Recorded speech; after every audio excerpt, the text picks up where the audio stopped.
All right, what's up, everybody? Welcome back to another Cardinals player profile for the 2024 season. Today, we're going to be talking about Paul Goldschmidt, legendary Cardinals first baseman, probably going to be a Hall of Famer someday, and one of our favorite players. So let's just get right into it. Andrew, what do you kind of think the narrative surrounding Paul Goldschmidt this offseason have been? Yeah, well, the narrative around him last season was that he took a big step back from his 2022 MVP season, dropped from a 176 WRC plus to a 122. He was still very good, but I think the narrative is that he's starting to regress as he's getting older. He's entering his age 37 season. So that's probably normal to see some regression from him on that part. But I think some of the narrative is that he's going to continue to get worse, not really be as productive, and that maybe the Cardinals should move on from him either this season, you could trade him, or not giving him an extension and letting him walk in free agency at the end of this offseason, which I think is more likely. We'll get into the extension talk later, but I don't really buy into that narrative. I still think he's going to be a really productive hitter. He wasn't happy with the way last season went for him. And we know what happened the last time he went and worked on his mechanics. He won an MVP.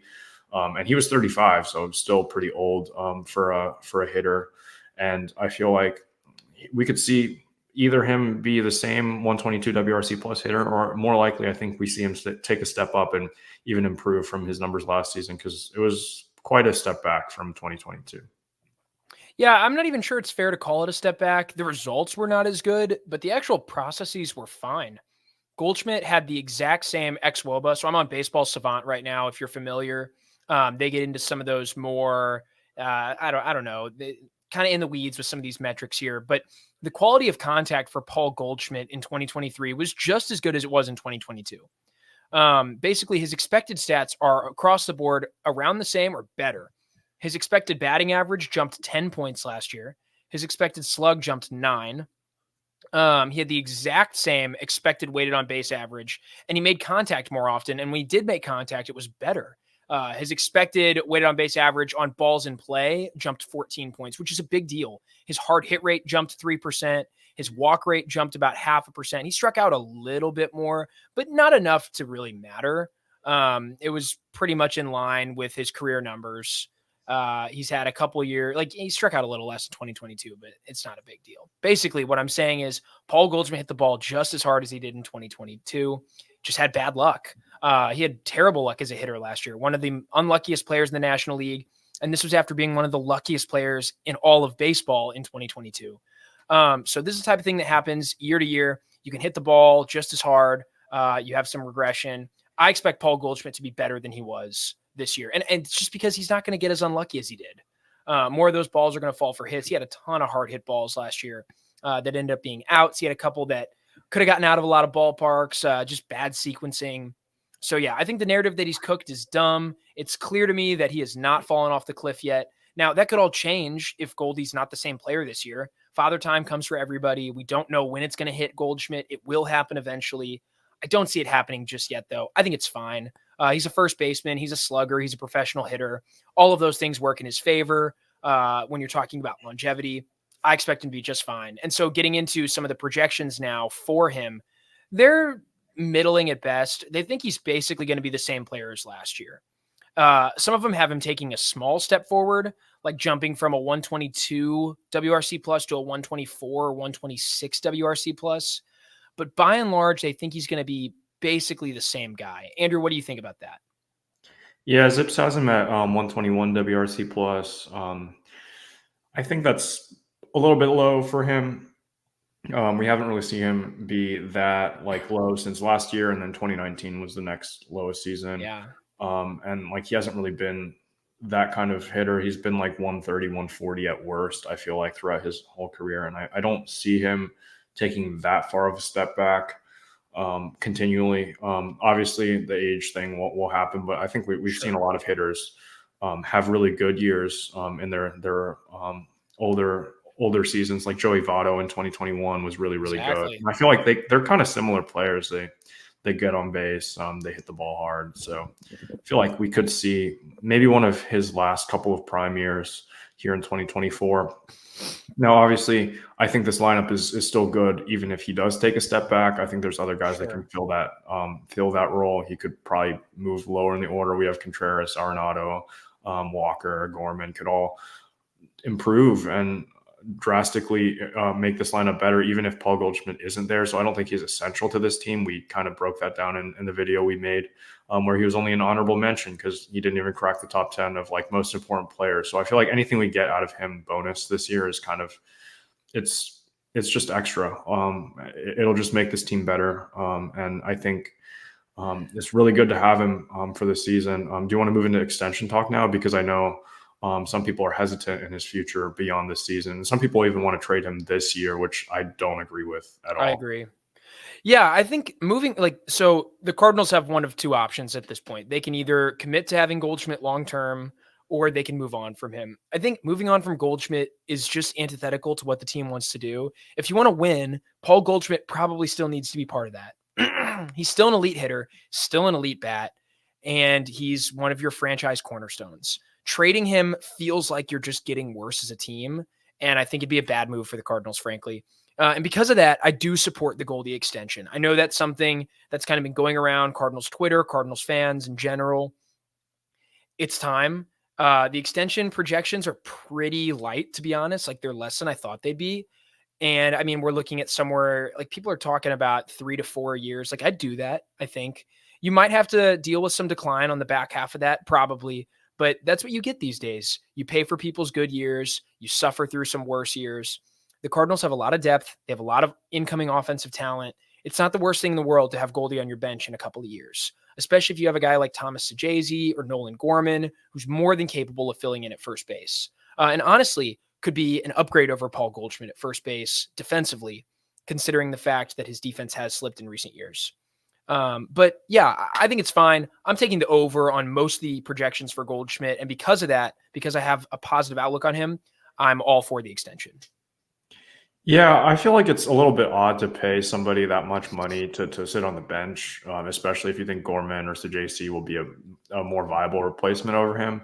I feel like if we keep Goldschmidt, we have to move off of Sajazi because I just don't see him playing in this like team's long-term future. You have Goldschmidt first, long-term. If you extend him, Arenado is going to be there forever. Mason Wynn's the future at shortstop, and Nolan Gorman, Brendan Donovan presumably are going to split time at second base. So I just don't really see where someone like Sajazi would fit into the equation. And I'm pretty excited for him. Just got a chance to watch him play in person at spring training, and he's really exciting.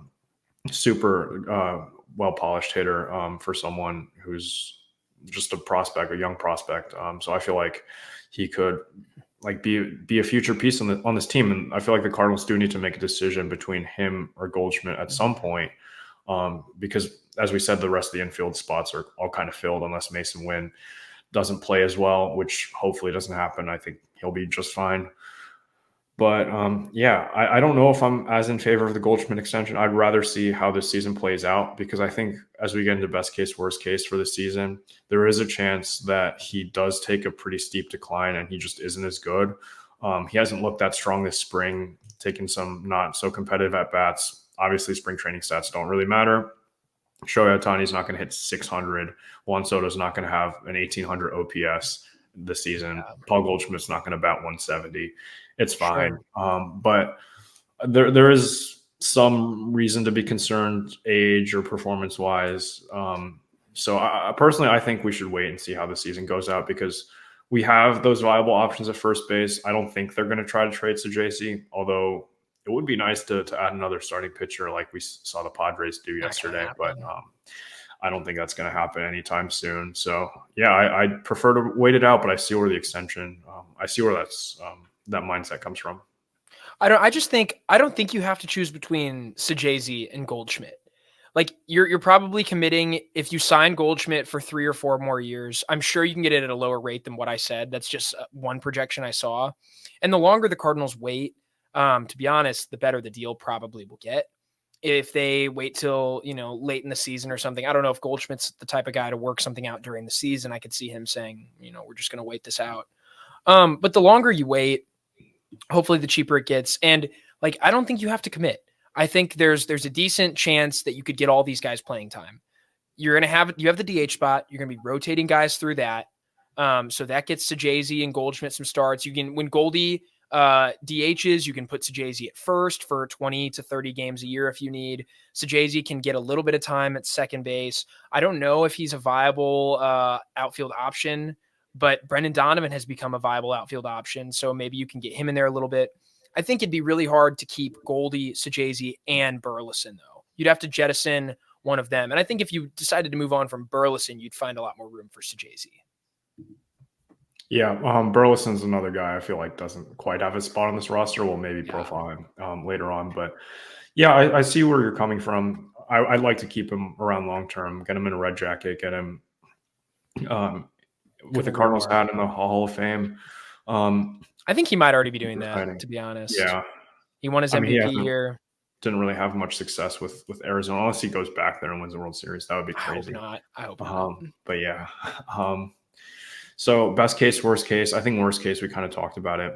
He kind of regresses, even less to like maybe league average. I feel like you could see. I don't know if we get much worse than that. He's a pretty complete hitter as is.